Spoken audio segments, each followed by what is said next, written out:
말라기 4장 1절부터 6절까지 말씀입니다. 우리 같이 읽도록 할까요? 우리 1절부터 6절까지 말씀입니다. 같이 읽겠습니다. 만군의 여호와가 이르노라. 보라, 용로 불같은 날이 이르리니 교만한 자와 악을 행하는 자는 다 지푸라기 같을 것이라. 그 이르는 날에 그들을 살라 그 뿌리와 가지를 남기지 아니할 것이로되, 내 이름을 경외하는 너희에게는 공의로운 해가 떠올라서 치료하는 광선을 비추리니 너희가 나가서 외양간에서 나온 송아지 같이 뛰리라. 또 너희가 악인을 밟을 것이니 그들이 내가 정한 날에 너희 발바닥 밑에 재와 같으리라. 만군의 여호와의 말이니라. 너희는 내가 호렙에서 온 이스라엘을 위하여 내 종 모세에게 명령한 법 곧 율례와 법도를 기억하라. 보라, 여호와의 크고 두려운 날이 이르기 전에 내가 선지자 엘리야를 너희에게 보내리니 그가 아버지의 마음을 자녀에게로 돌이키게 하고 자녀들의 마음을 그들의 아버지에게로 돌이키게 하리라. 돌이키지 아니하면 두렵건대 내가 와서 저주로 그 땅을 칠까 하노라 하시니라. 아멘. 우리 말씀을 나누기 전에 새해를 허락하신 우리 하나님께 영광의 박수 올려드리고 시작할까요?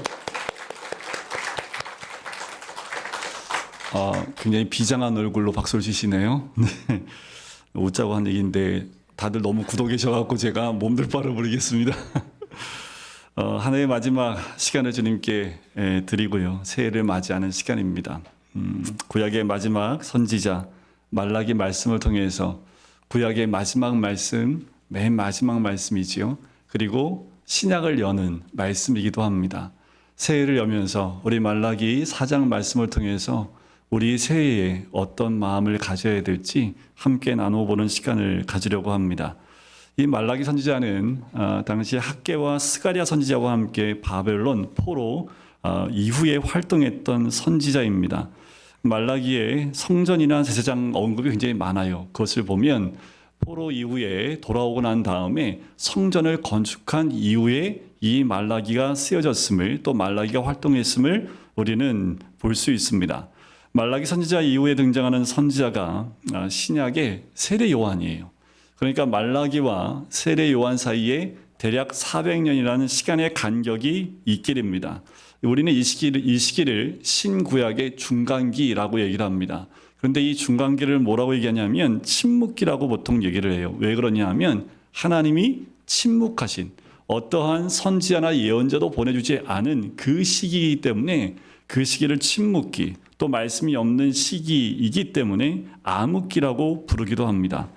이스라엘 백성들 포로에서 귀환해서 성전을 건축했습니다. 그리고 다시 예배를 드리며 살고 있었지만 예수님이 오시기 전까지 그들의 모습은 영적으로 굉장히 공허한 시간을 보내고 있었어요. 왜 그랬을까? 그렇게 하나님이 세 번에 걸쳐서 바벨론에서부터 세 번이나 돌아오는 하나님의 큰 이적 같은 것을 경험했음에도 불구하고 이 고향에 돌아왔지만 여전히 이들의 삶은 나아지지 않았습니다. 페르시아에게 바치는 속국의 신세는 벗어나지 못했다라는 거지요. 결국은 이 메시아를 대망하는 그 마음에 애타게 기도하던 기간이 이 중간기 시대였다라고 보셔도 되겠습니다. 어쩌면 여러분들 지금 아직 2024년도가 지나지 않았는데 여러분들 각자의 삶 가운데 2024년도 이 1년은 어떠셨습니까? 혹시 말씀이 충만했던 한 해였습니까? 아니면 하나님 말씀이 잘 들리지 않았던 이 중간기처럼 침묵기, 때로는 암흑기와 같은 그런 시간이 올 한 해였습니까?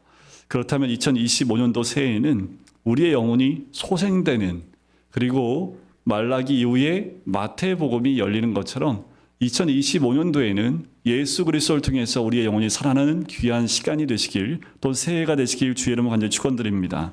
나를 영생과 진리의 길로 인도하여 주실 나의 주인, 그리고 나의 구원자 예수 그리스도를 우리 마음 중심에 초청하고 함께 동행하기 위해서 우리는 간절한 그 마음으로 주님께 나가는 또한 새해가 되기를 주님의 이름으로 간절히 축원드립니다.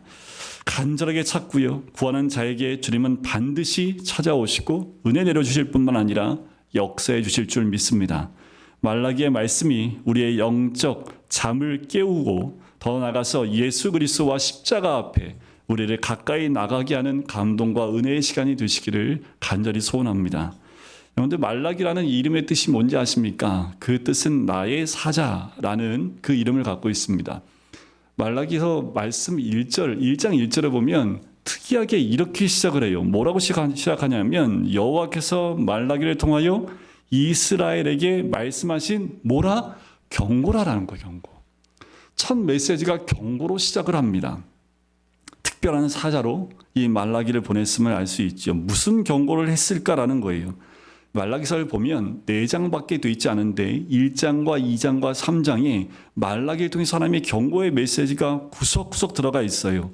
당시 이스라엘 백성은 멸망당하고 포로에서 돌아와서 나라 잃은 백성으로 살아가면서 하나님을 경외하고 또 하나님을 두려워하고 또 예배드리는 그 일을 여러분들 어떻게 했을까요?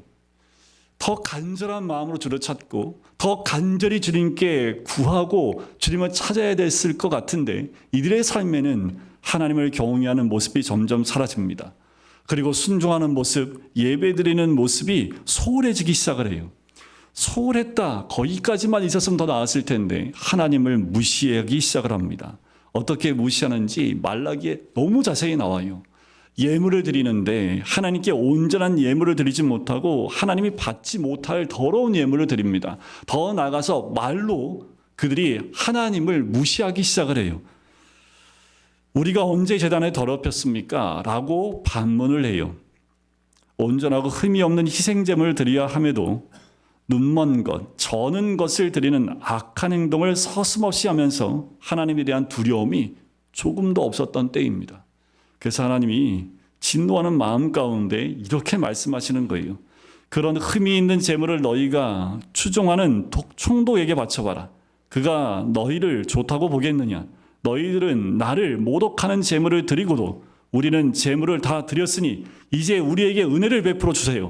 우리를 불쌍히 여겨주세요. 라고 부르면 나 만군의 여호와가 기쁘게 여기겠느냐. 나는 너희들이 다시는 제단에 헛된 불을 피지 않았으면 좋겠다.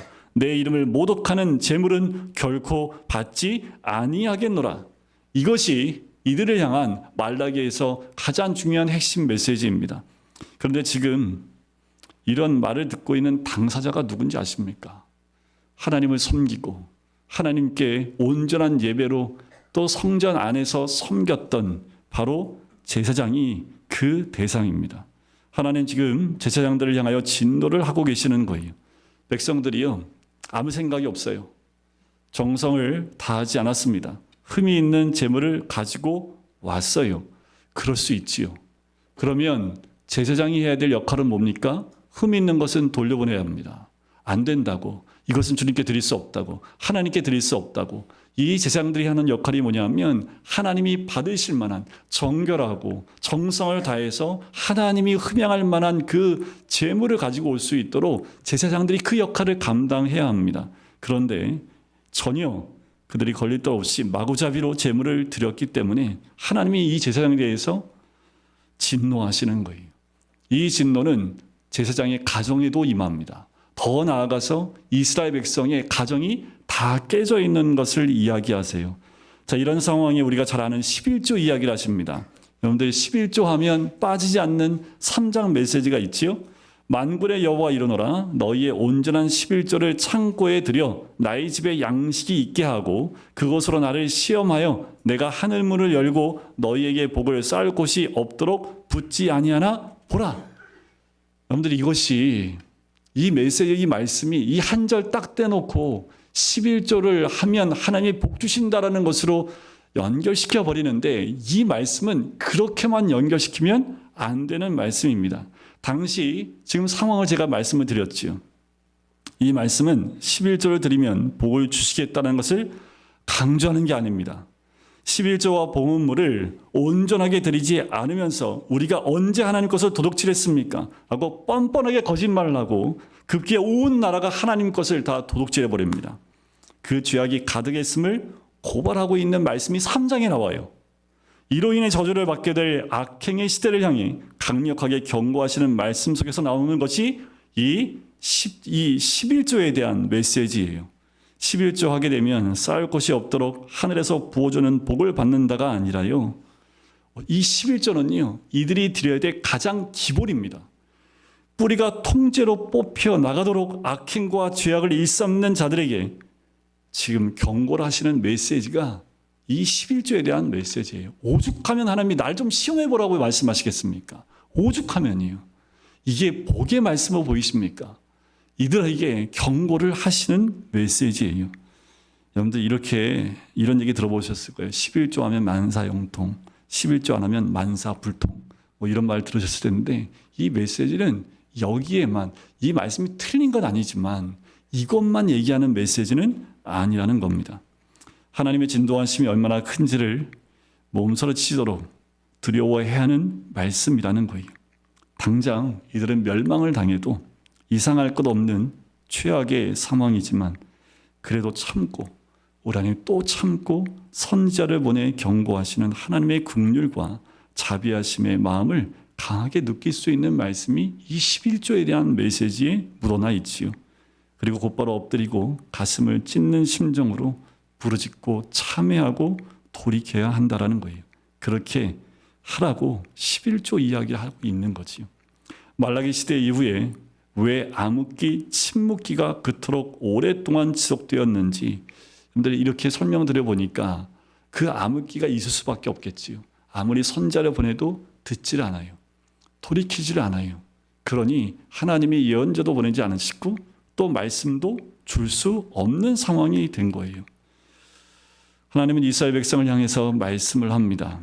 말라기 2장에도 나오는 말씀 가운데 보면 제사장은 만군의 여호와의 사자가 됨이거늘 너희는 옳은 길에서 떠나 많은 사람을 율법에 거스르게 하는도다 라고 하나님이 한탄하시는 말씀이 나옵니다. 말라기에서 제일 많이 반복되는 문장이 뭔지 아세요? 가장 많이 반복되는 문장이요. 만군의 여호와가 말하노라라는 거예요. 생각해 왜 이 말씀을 반복해야 했을까요? 그 말은 만군의 여호와를 인정하지 않기 때문에 그렇습니다. 3장 후반부에 보면 여러분들 이들이 입으로 내뱉는 모든 말들이 하나님을 인정하지 않는 악한 말을 그러면서 언제 내가 그렇게 말했습니까? 라고 또 반문하는 그들의 모습을 보게 돼요. 하나님을 하나님으로 여기지 않음에 대한 진노의 표현이에요. 만군의 여호와가 말하노라. 여호와 앞에 만군이라는 말이 들어간다라는 거예요. 하나님을 만군, 온 우주의 창조주이며 또 주권자이며 심판자인 여호와를 이들이 인정하지 않는다라는 거지요. 한계에 다다라서 오래 참으심이 곧 끝나간다는 사인을 이 말씀, 이 한 문장으로 계속 던지는 거예요. 만군의 여호와가 말하노라. 만군의 여호와가 말하노라. 여러분들 내 귀에 하나님 말씀이 들리기 시작하면 그것은 복이면서 더 나아가서 나를 깨우시고 그 저주에서 내가 돌이키지 않으면 하나님이 심판이 임한다는 메시지도 함께 들어가 있다는 겁니다. 하나님은 우습게 여기고요. 그토록 많은 은혜를 받았던 것을 그냥 아무렇지 않게 벗어 던져버리고 그냥 길바닥에 던져버리는 그 서슴없는 그 모습들이 이 시대에 나와 있기 때문에 하나님은 더 이상 그들에게 말씀을 줄 수 없었던 거지요. 여러분 혹시 올 한 해가 그렇지 않았습니까? 2024년도 그 한 해가 혹시 하나님이 그렇게 많이 들려주셨는데 그 말씀을 땅바닥에 그냥 버렸던 그 경험이 우리 가운데 있지는 않습니까? 그렇다면 왜 한 해 동안 내가 힘들었는지 답이 나오지요. 오히려 그 힘듦이 나를 부르시는 하나님의 사인일 수 있다라는 겁니다. 말씀이 안 들리는 것이 얼마나 큰 저주인지 몰라요. 말씀이 안 들리기 시작하면 그 순간부터는 내 속이, 내 영이 메말라지기 시작한다라는 거지요. 그런데 말라기는 이 암울한 시대에 그냥 경고만 하시는 것이 아니라 한 줄기 빛과 같은 예언의 말씀을 던집니다. 근데 3장 1절 말씀 한번 펴보시겠어요? 3장 1절 말씀 우리 한번 같이 읽어보겠습니다. 3장 1절입니다. 시작. 만군의 여호와가 이르노라. 보라 내가 내 사자를 보내리니 그가 내 앞에서 길을 준비할 것이요 또 너희가 구하는 바 주가 갑자기 그의 성전에 임하시리니 곧 너희가 사모하는 바 언약의 사자가 임하실 것이라. 자, 내 사자가 내 앞에서 길을 준비할 것이요. 이게 누굴까요? 다 아시죠? 세례 요한입니다. 또 언약의 사자가 갑자기 그의 성전에 임하실 것이라. 이건 누굽니까? 예수 그리스도를 말씀하는 거지요. 말라기 선지자는 하나님의 마지막 경고와 함께 주의 길을 예비하는 선지자 세례 요한, 그리고 약속을 이루시는 메시아인 예수의 탄생을 이렇게 예고를 하고 있습니다. 여러분, 하나님 우리 그냥 두지 않으십니다. 늘 우리에게 주를 만날 수 있는 길을 열어주세요.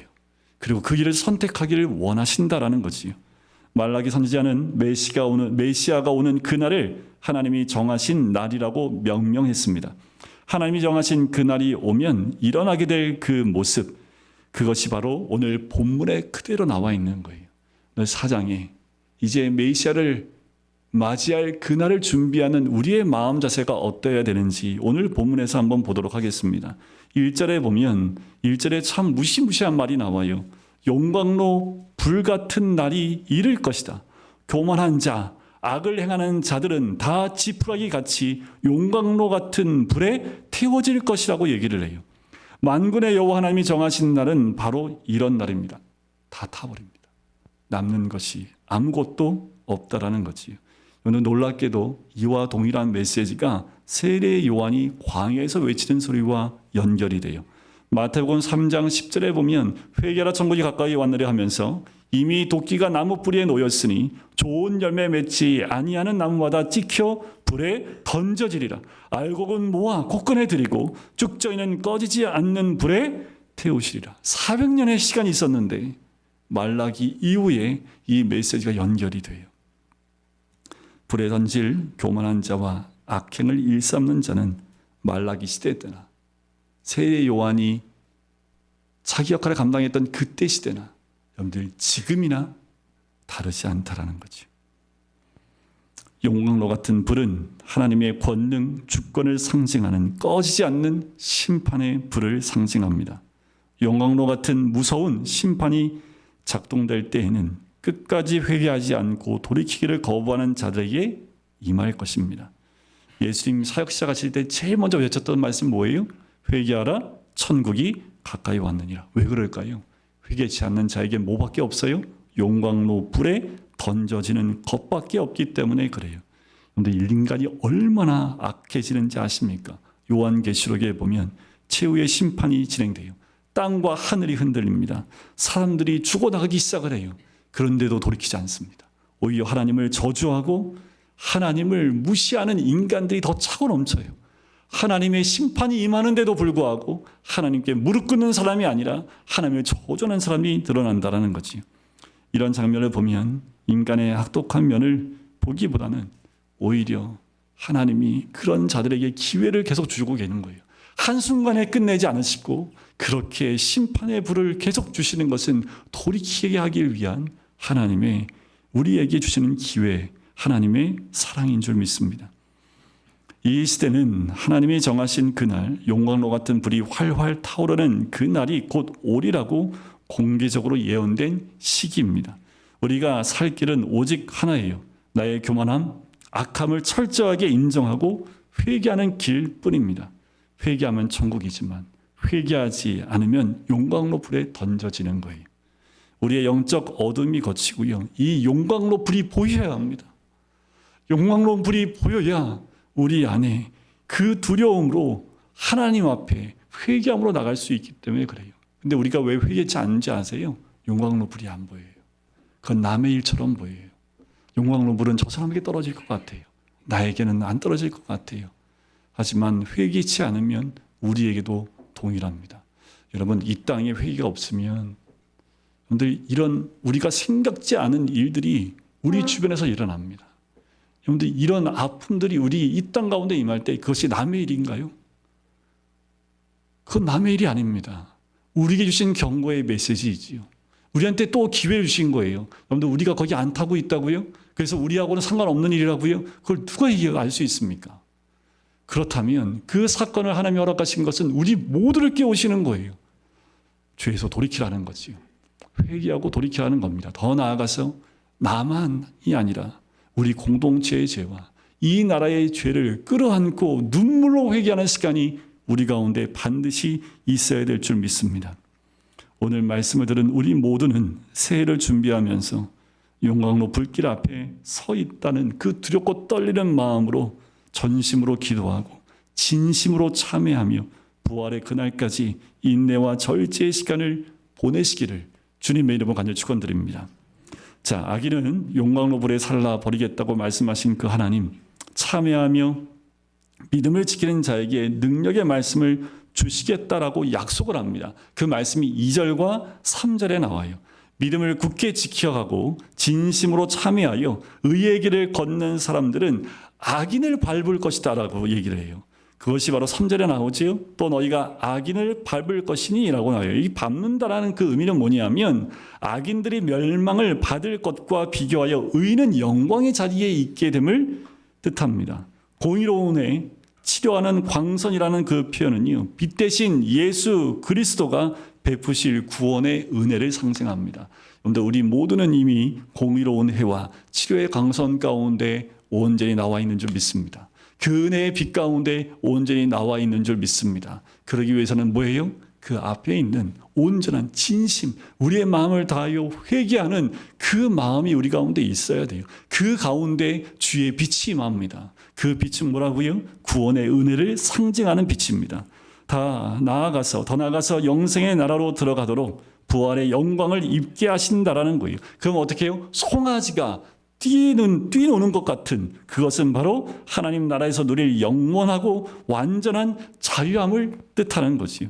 3절 마지막에도 뭐라고 끝나냐면 만군의 여호와의 말이니라라고 끝이 나요. 여러분들, 용광로에 살라지는 것도 만군의 여호와가 말씀하셨기 때문에 반드시 이루어집니다. 더 나아가서 치료되고 뛰노는 것도 만군의 여호와의 말씀이기 때문에 100% 반드시 이루어지게 될 줄 믿습니다.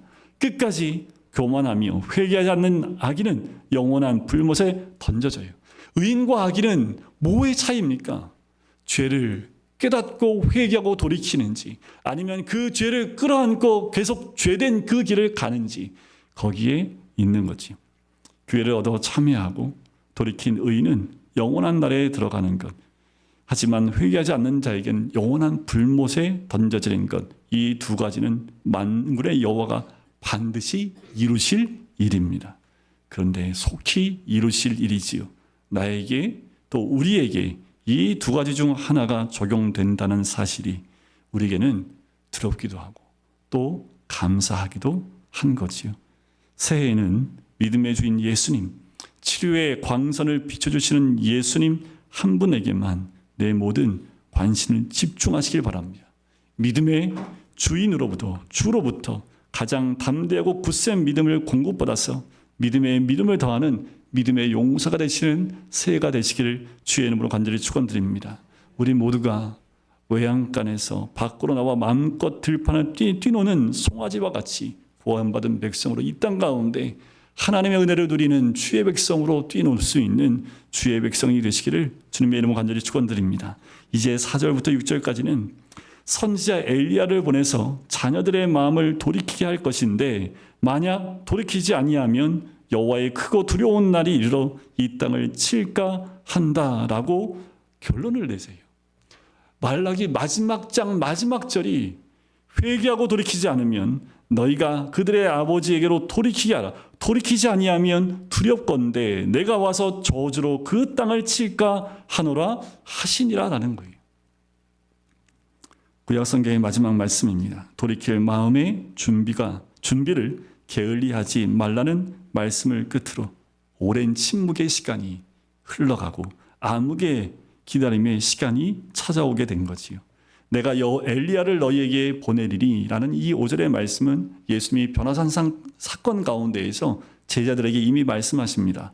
엘리야가 과연 먼저 와서 모든 일을 회복하리라. 내가 너희에게 말하노니 엘리야가 이미 왔으되 사람들이 알지 못하고 임의로 대우하였도다. 인자도 이와 같이 그들에게 고난을 받으리라. 그 다음 절을 보면 제자들이 나중에 이것이 세례 요한임을 깨닫게 됐던 거지요. 여러분들, 우리의 삶 가운데 세례 요한을 이렇게 대우하지 마십시오. 분명히 2025년 새해에도 우리에게 이렇게 엘리야와 같은 역할을 감당할 세례 요한이 우리 삶 가운데 찾아올 수도 있고, 우리가 그 역할을 감당하여 누구에게 그 엘리야의 역할을 감당할 수 있는 사람들이죠. 근데 중요한 건 뭐예요? 예수님 말씀하신 대로 엘리야가 이미 왔는데 사람들이 알지 못하고 임의로 대우했던 것처럼 우리가 그렇게 임의로 대우하지 않기를 바랍니다. 말라기 선지자는 세례 요한과 예수의 시대가 오기 전까지 무엇을 하면서 기다리려고 했을까요? 그것이 바로 4절 말씀에 나오지요. 4절 한번 읽어볼까요? 4절입니다. 시작. 너희는 내가 오렙에서 온 이스라엘을 위하여 내 종 모세에게 명령한 법, 곧 율례와 법도를 기억하라. 구약시대에 가장 중요한 건 모세에게 준 그 율례입니다. 법도입니다. 이걸 기억하는 거지요. 말라기 당시에 모세의 율법을 지키는 것이 가장 중요한 일이었기 때문에 말라기는 이 4절 말씀을 던진 거예요. 근데 우리는 어디에 살아요? 신약시대에 살지요. 그러면 우리는 새해를 무엇을 준비해야 할까라는 거예요. 이 말라기는 이 모세를 통해서 주어진 호렙산에서 준 율법과 법도를 기억하라고 하는데, 그러면 우리는 새해에 무엇을 준비하며 기억해야 합니까? 모세의 계명을 이어받은 신약의 말씀은 곧 예수 그리스도 그 자체를 의미합니다.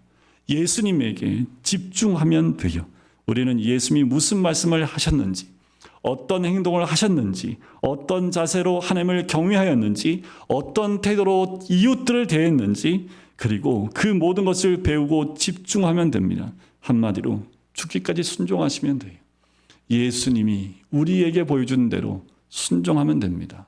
그걸 자기 부인이라고 얘기하지요. 자기가 부인되지 않으면 예수님을 따라갈 수 없습니다. 그래서 우리는 끝까지 자기 부인하고 예수님을 닮아가며 예수님을 따라가는 삶을 사는 거지요. 새해에 한 해 동안 말씀에 순종하는 시간으로 채우는 귀한 마음, 또 그렇게 결단하는 이 한 해가 되기를 간절히 소원합니다. 매일 정한 분량을 읽으세요. 또 묵상하세요. 그리고 기도하세요. 성령께서 도와주셔서 그 진리의 말씀을 깨달을 수 있도록 여러분들 기도하십시오. 빛으로 인도하시는 성령의 길로 안내받으며 예수님처럼 순종할 수 있는 강하고 담대한 믿음으로 이끌어 주실 것을 간구하며 하루하루를 그렇게 시작하셔야 합니다. 우리에게는 모세율법이 아닌 하나님의 아들 예수 그리스도, 그분의 이름이 주어졌지요. 마음을 아버지에게로 돌이키라고 말라기 선지자가 강조했던 것처럼 우리는 우리의 마음을 진심으로 나의 왕, 나의 주 예수 그리스도에게로 돌이키는데 최선을 다해야 합니다. 한순간도 예수님을 놓치지 마십시오. 새해에는 돌이키고 또 돌이키는 고된 연단의 시간을 잊지 마시고 인내와 절제와 기도의 시간에 충실하는 새해가 되길 간절히 소원합니다. 여러분들 왜 이렇게 목사님 송구영 씨님 왜 이렇게 무거운 말씀을 전하실까? 저도 이 말씀 준비하면서 되게 무거웠어요. 하나님 근데 어떻게 합니까? 왜요? 하나님 연말에 그것도 끝에 이 나라에 이런 큰 사건을 허락하셨는데 우리에게 일어나지 않는 사건으로 너무나 쉽게 잊혀지지 않을까? 새해를 맞이하는 우리에게 정말 해머와 같은 큰 것으로 우리의 뒤통수를 하나님이 꽝 치셨는데 그 충격을 받았음에도 불구하고 전혀 아무 느낌이 없다면 우리는 2025년도에도 별반 다르지 않은 그냥 그런 날, 변함없는 그날을 살게 될 것입니다. 만군의 여호와가 정하신 그날이 두려운 날이 아니라 우리에겐 소망의 날, 찬양으로 영광 돌리는 날이 되도록 금과 함께 모든 성도님들 2025년도에는 영적인 암흑기와 침묵기를 반드시 벗어나셔서 공의로운 해가 떠오르는 예수님의 부활 영생의 영광 안에 거하시는 하나님의 은혜가 충만하게 임하기를 간절히 소원합니다. 표가 바뀌었어요. 여기 원래 뭐 있었죠? 제가 원래 그 말씀 준비하려고 했거든요. 다 적게 하려고 했습니다. 묵은 땅 기경한 거 다 적어서 내라고. 근데 한 해 더 가야 되는데, 근데 기도하는데 하나님이 이 생명이 빛이라는 말씀을 주셨어요. 바뀌었지요. 여러분들 고린도서 5장 17절 말씀을 제가 선포하겠습니다. 그런즉 누구든지 그리스도 안에 있으면 새로운 피조물이라. 이전 것은 지나갔으니 보라 새 것이 되어도다. 다시요. 고린도서 5장 17절입니다. 그런즉 누구든지 그리스도 안에 있으면 새로운 피조물이라. 이전 것은 지나갔으니 보라 새 것이 되어도다. 우리 모두는 주 안에서 새 것이 된 줄 믿습니다. 여러분들 이미 새해가 시작했고 20분이 지나갔습니다. 이게 얼마나 큰 복인지 몰라요. 말씀 듣다가 새해가 그냥 쏙 갔네요. 그래서 이게 송구 영신 예배의 가장 큰 은혜가 아닌가라는 생각이 듭니다. 여러분들 새해는 좀 결단하시고요. 하나님 마음에 부담감을 주셨다면 그건 은혜입니다. 그건 하나님 주신 그 은혜를 가지고 여러분들 제발 이 시간 눈 딱 감으면 이게 보였으면 좋겠어요. 용광로 불이 확 보였으면 좋겠습니다. 우리의 신앙은 항상 기쁘고 즐겁고 막 그렇지만 늘 우리 한쪽에는 그 두려움, 하나님을 경외하는 마음이 사그라들면 안 돼요. 하나님을 경외하는 마음 없으면 우리도 말라기에 나와 있는 이 이스라엘 백성들처럼 하나님을 무시하는 행동을 합니다. 내가 언제 하나님 무시하셨어요? 여러분들 말로 하나님을 너무 많이 무시해요. 믿음 없는 말이 쏟아나올 때 그것이 바로 우리가 하는 무신론적인 말들이에요. 하나님을 무시하는 말들이라는 거지요. 새해에는 우리 모두가 새 것이 된 줄 믿습니다. 이 생명의 의리 가운데 충만하게 임한 줄 믿습니다. 그리고 여러분들 한 사람 한 사람이 온전히 빛이 나서 그 빛을 통해서 길을 잃은 많은 영혼들에게 그 빛된 또 그 길을 보일 수 있는 우리 모든 성도님 되시기를 주님의 이름으로 간절히 축원드립니다.